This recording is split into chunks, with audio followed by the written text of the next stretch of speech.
৯ মে শুরু হচ্ছে চলতি মৌসুমের প্রথম হজ ফ্লাইট। তবে এখনো ভিসা না পাওয়ার অভিযোগ করেছেন অনেকেই।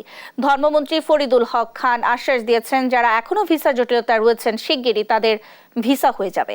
চলতি বছর বাংলাদেশ থেকে নিবন্ধিত হজযাত্রী ৮৩,২০২ জন।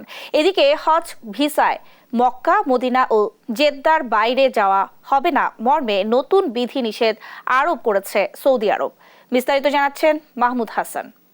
চাঁদ দেখা সাপেক্ষে আগামী মাসের দ্বিতীয় সপ্তাহে অনুষ্ঠিত হবে এবারের পবিত্র হজ। বাংলাদেশ থেকে হজের প্রথম ফ্লাইট ৯ মে।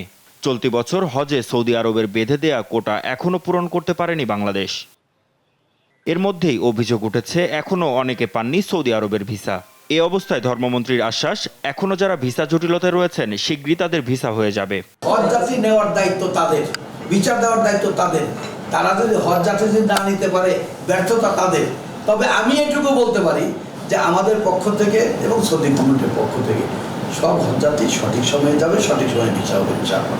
সৌদির স্বার্থে সৌদি নেবে, লাভ কিন্তু সৌদি সরকারের, ওই গভর্নমেন্টের কিন্তু বেনিফিট, আমাদের কোনো বেনিফিট না।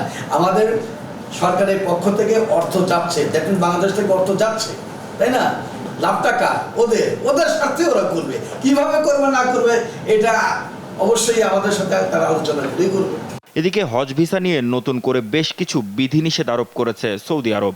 এ ভিসা শুধু হজের জন্য বৈধ এবং হাজিরা শুধু হজের আনুষ্ঠানিকতা পালন করতে পারবেন। বলা হয়েছে, হজ ভিসা নিয়ে জেদ্দা, মদিনা ও মক্কার বাইরের শহরেও যাওয়া যাবে না।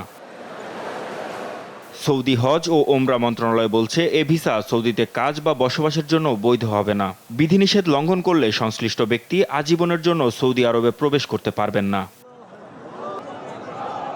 মাহমুদ হাসান, দেশ টিভি, ঢাকা।